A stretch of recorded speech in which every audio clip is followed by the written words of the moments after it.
Logical organisations of computer series में आज हम डिस्कस करेंगे about flip flop. Previous videos में हमने देखा कि लैच किसे कहते हैं, कैसे हम लैच को यूजिंग नैंड गेट और नॉर गेट डिज़ाइन करते हैं और उनके कॉरस्पॉन्डिंग क्या ट्रुथ टेबल होती है। साथ ही हमने ये भी जाना कि जब लैच में हम क्लॉक यूज़ करते हैं तब हम उसे फ्लिप फ्लॉप भी कहते हैं। तो आज इस वीडियो से हम स्टार्ट करेंगे फ्लिप फ्लॉप।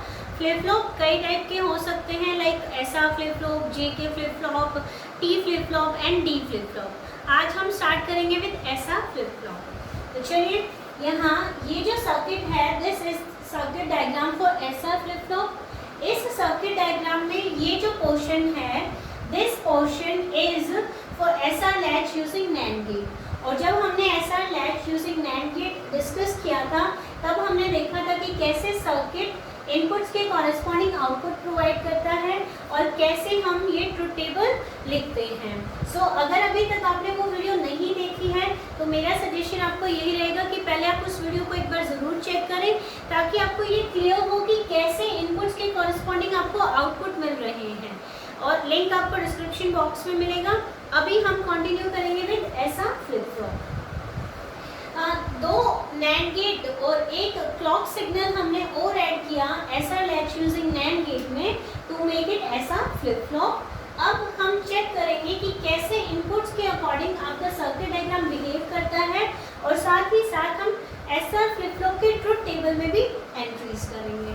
ठीक है, तो चलिए स्टार्ट करते हैं। सबसे पहले हम चेक करेंगे कि एस डैश और आर डैश जो हैं, यानी कि G3 और G4 गेट का आउटपुट क्या होगा।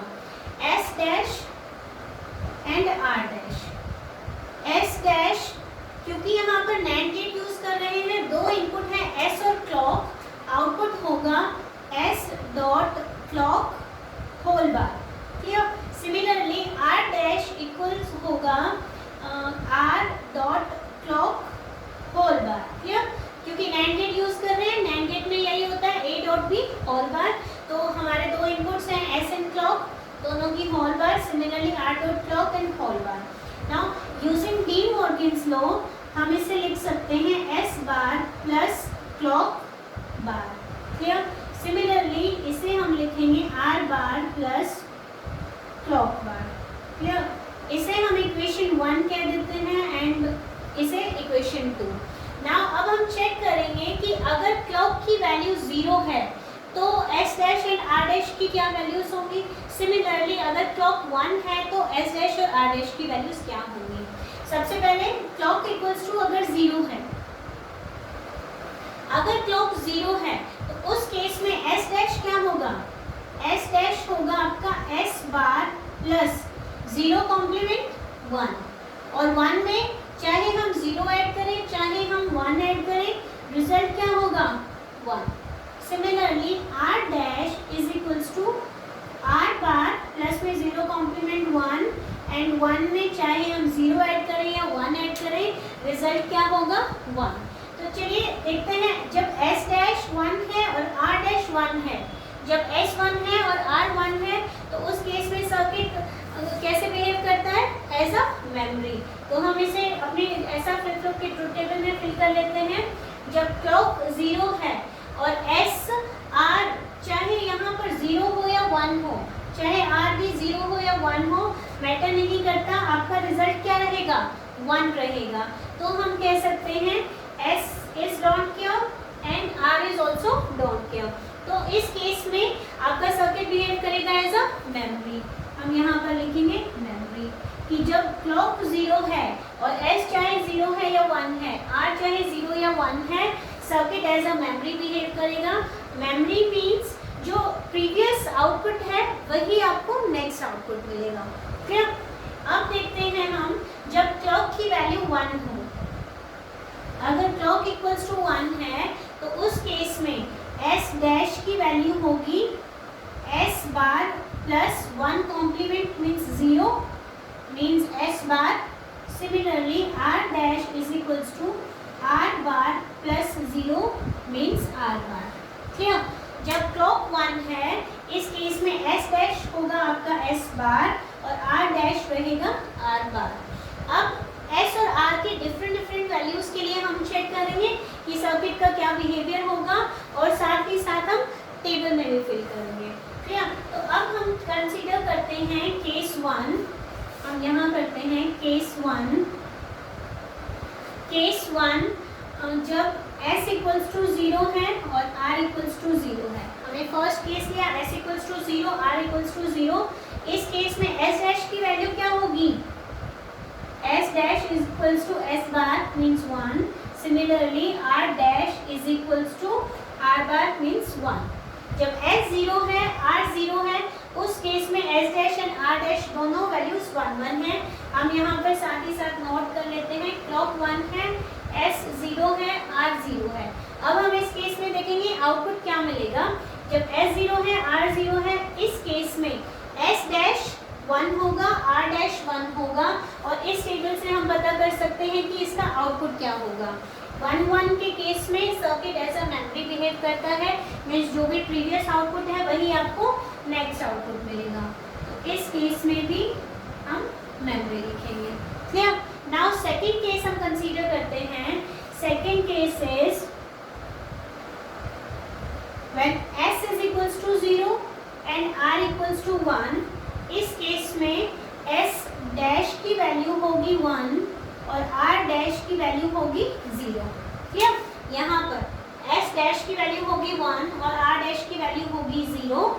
इस केस को भी हम नोट कर लेते हैं। When clock equals to 1 and s 0 है, r 1 है, तो s डैश की वैल्यू होगी 1, r डैश की वैल्यू होगी 0, और इस केस में सर्किट का आउटपुट क्या होगा? q equals to 0 and q bar equals to 1। 1 0 के केस में q is equals to 0, q bar equals to 1। Clear? Now हम केस 3 चेक करते हैं। Case 3 is when s is equals to 1 and r equals to 0। इस case में क्या होगा? s dash होगा 0, r डैश होगा 1। हम टेबल में भी एंट्री करते हैं। जब क्लॉक 1 है, s की वैल्यू 1 है, r की वैल्यू 0 है, उस केस में s डैश रहेगा 0, r डैश रहेगा 1, और जब s डैश है 0, r डैश है 1, उस केस में आउटपुट क्या होगा? q is equals to 1 and q bar equals to 0। Clear? Now case 4 consider करते हैं। Case 4 is s equals to 1 and r equals to 1। इस केस में क्या होगा? s की वैल्यू, s डैश की वैल्यू होगी 0 and r डैश की भी वैल्यू होगी 0। s dash is 0, r dash is 0 and 0 0 के केस में सर्किट इज नॉट यूज्ड। यहाँ पर इनवैलिड स्टेट होती है जिसे हम नहीं यूज करते हैं, तो इसे भी हम यहाँ मेंशन कर लेते हैं। When 1 s is 1, r is 1, इस केस में हम सर्किट को यूज नहीं करते हैं क्योंकि सर्किट आपका इनवैलिड स्टेट जनरेट करता है।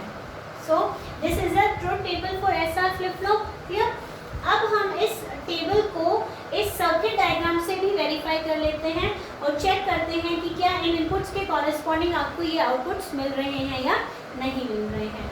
क्लियर? तो यहाँ पर हम सबसे पहले सपोज करते हैं क्लॉक इक्वल्स टू है 0। फर्स्ट केस हम देखते हैं व्हेन क्लॉक इज 0, और हम यहाँ पर नैंड गेट की ट्रुथ टेबल लिख लेते हैं। NAND gate A B and A dot B whole bar. तो नैंड गेट में क्या होता है? 0 0 0 1 1 0 1 1। नैंड गेट में 0.0 0 कॉम्प्लीमेंट करेंगे 1, 0.1 0 कॉम्प्लीमेंट करेंगे 1, 1.0 0 कॉम्प्लीमेंट करेंगे 1, एंड देन 1.1 1 कॉम्प्लीमेंट करेंगे 0। This is the truth table for NAND gate. और इस टेबल से हम एक कंक्लूजन निकालते हैं कि नैंड गेट में जब भी आपका एक भी इनपुट अगर 0 है तो आपको आउटपुट मिलता है 1। क्लियर? जब भी एक भी इनपुट 0 है तो उस केस में आपको आउटपुट मिलेगा 1। इसे हम इस डायग्राम में यूज करने वाले हैं। तो यहाँ देखिए, जब हमने क्लॉक लिया 0 तो इस केस में क्या होगा? क्योंकि नैंड गेट का एक इनपुट 0 है, यहाँ पर भी एक इनपुट 0 है, आपका आउटपुट क्या होगा? 1 एंड 1। इस केस में s डैश भी 1 है और r डैश भी 1 है। तो अब देखिए जब एस डैश 1 है और आर डैश 1 है, तो अब हम यहाँ मान लेते हैं जो प्रीवियस आउटपुट था वो हमारा था 0। अगर Q 0 है तो Q बार क्या होगा, 1 होगा। नाउ ये जो आउटपुट है ये यहाँ पर फीड हो रहा है, फीडबैक हो रहा है। यहाँ पे क्या हुआ, 0, एक इनपुट 1 है, एक इनपुट 0 है। क्योंकि एक इनपुट 0 है तो हम कह सकते हैं कि जो Q बार है वो क्या होगा, 1 होगा। और इस 1 को हम यहाँ फीड करेंगे 1.1 आपका आउटपुट क्या होता है, 0। तो यहाँ देखिए जब 0 था तो नेक्स्ट आउटपुट आपको क्या मिला, 0। सिमिलरली जब 1 था तो इस केस में भी क्या मिला हमें, 1। सर्किट ने एज अ मेमोरी बिहेव किया। सिमिलरली हम सेकेंड केस मान लेते हैं कि previous output, suppose previous output था 1, ठीक। इस केस में Q बार होगा 0। तो अब देखिए जब ये 0 हम इस गेट में फीड करेंगे तो एक इनपुट है 1, एक इनपुट है 0। क्योंकि एक इनपुट 0 है तो आउटपुट आपको क्या मिलेगा, 1। सिमिलरली इस 1 को हम यहाँ पर फीड करेंगे, दोनों इनपुट्स हैं 1, दोनों इनपुट्स हैं 1, आउटपुट क्या मिलेगा, 0। तो चेक कीजिए जब 1 था तो 1 ही मिल रहा है, Q बार आपका 0 था तो 0 ही मिल रहा है। मीन्स हम ये कंक्लूड कर सकते हैं कि जब क्लॉक 0 है और S और R आपका चाहे कुछ भी हो, आपका जो सर्किट है वो एज अ मेमोरी बिहेव करेगा। तो हम ये केस को वेरीफाई कर सकते हैं, क्लियर। नाउ सेकंड केस लेते हैं हम लोग।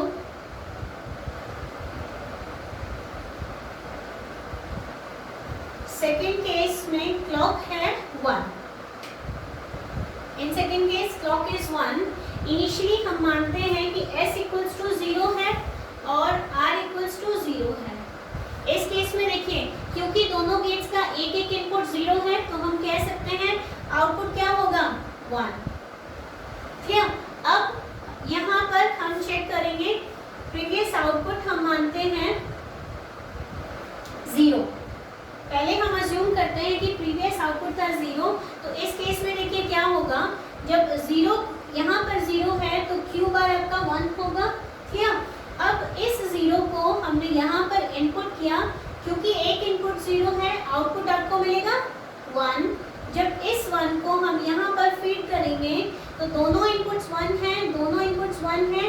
इस केस में आउटपुट क्या मिलेगा, 0, clear.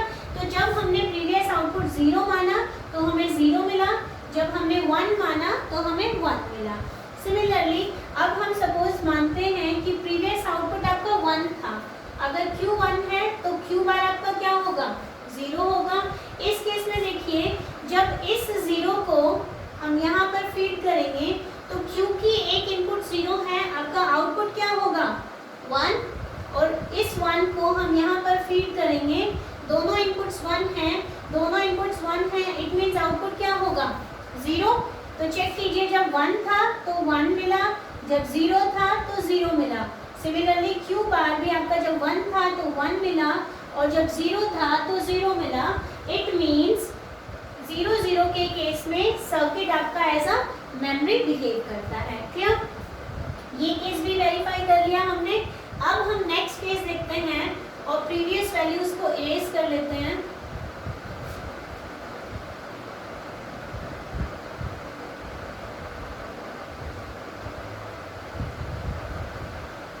Now next case is S equals to 0, R equals to 1. S equals to 0, R equals to 1. अब देखिए क्योंकि यहाँ पर एक इनपुट 0 है, क्लॉक यहाँ पर 1 ही रहेगा। क्योंकि एक इनपुट 0 है तो आउटपुट आपको क्या मिलेगा, 1। एंड यहाँ पर दोनों 1 1 हैं, 1 1 के केस में आउटपुट क्या होगा, 0। अब देखिए क्योंकि यहाँ पर एक इनपुट 0 है, यहाँ पर हमारा प्रीवियस आउटपुट चाहे 0 हो या 1 हो, मैटर नहीं करता। यहाँ पर आपको आउटपुट क्या मिलेगा, 1। क्योंकि नैंड गेट में अगर एक भी इनपुट 0 है, आउटपुट आपको क्या मिलेगा, 1। नाउ जब इस 1 को हम यहाँ पर फीड करेंगे तो क्योंकि दोनों इनपुट्स 1 हैं, दोनों इनपुट्स 1 हैं, आउटपुट आपको क्या मिलेगा, 0। तो हम कह सकते हैं कि जब क्लॉक 1 है और S की वैल्यू 0 है, R की वैल्यू 0 है, इस केस में Q हमें मिलेगा 0 और R की वैल्यू होगी 1। ये केस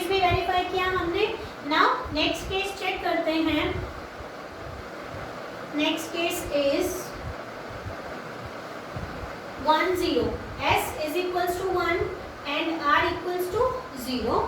नाउ क्योंकि यहाँ पर एक इनपुट 0 है नैंड गेट का, यहाँ पर आउटपुट आपको मिलेगा 1, क्लियर, और दोनों इनपुट्स 1 हैं तो यहाँ पर आउटपुट मिलेगा 0, क्लियर। अब क्योंकि G1 गेट का एक इनपुट 0 है तो हम कह सकते हैं यहाँ पर आउटपुट आपको 1 मिलेगा।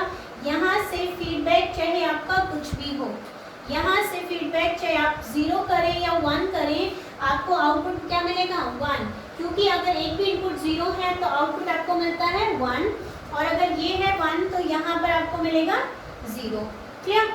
सो क्या हम कह सकते हैं कि जब क्लॉक 1 है और S 1 है, R 0 है, इस केस में आउटपुट आपको क्या मिला, Q equals to 1 and Q bar equals to 0, clear. Now next case consider करते हैं। Next case is when S equals to 1 and R equals to 1, clear. यहाँ देखिए क्या होगा, क्योंकि दोनों इनपुट्स 1 हैं, 1 1 के केस में आउटपुट क्या होगा 0, सिमिलरली 1 1 के केस में आउटपुट क्या होगा 0। तो यहाँ देखिए क्योंकि एक इनपुट 0 है G1 गेट का, आउटपुट क्या होगा 1, सिमिलरली एक इनपुट 0 है G2 गेट का तो आउटपुट क्या होगा 1, बट 1 और 1 वैलिड नहीं है क्योंकि दोनों आउटपुट्स एक दूसरे के कॉम्प्लीमेंट्री नेचर के होते हैं। अगर Q है 0 तो Q बार होना चाहिए 1, अगर Q है 1 तो Q बार होना चाहिए 0। तो इसलिए हम कहते हैं कि जब क्लॉक 1 है और S और R की वैल्यू 1 1 है तो इस केस को हम यूज़ नहीं करते हैं, this is the invalid case, clear. तो हमने 1 बाय 1 हर एक केस को यहाँ पर वेरीफाई किया कि कैसे इनपुट्स के कॉरस्पॉन्डिंग आपके आउटपुट्स चेंज होते हैं, क्लियर। अब बात करते हैं हम ब्लॉक डायग्राम की। ऐसा फ्लिप फ्लॉप का ब्लॉक डायग्राम हम कुछ इस तरीके से रिप्रेजेंट कर सकते हैं। Block diagram means this whole circuit is in this box, इस बॉक्स में ये पूरे का पूरा सर्किट है और यहाँ पर हम 3 इनपुट्स यूज कर रहे हैं और 2 आउटपुट्स हैं। 2 आउटपुट्स हैं Q and Q bar, 2 inputs हैं S एंड R और एक इनपुट है क्लॉक का, this is for clock.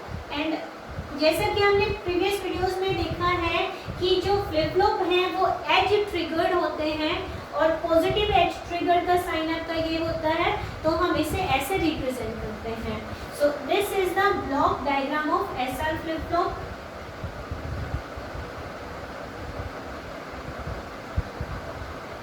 Upcoming videos में हम ब्लॉक डायग्राम को भी यूज करेंगे और हम SR फ्लिप फ्लॉप की टेबल को भी यूज करेंगे। आई होप कॉन्सेप्ट अच्छे से क्लियर हुआ आपको। अगर कोई डाउट, कोई क्वेरी, कोई सजेशन हो तो कमेंट बॉक्स में ज़रूर लिखें। Thank you.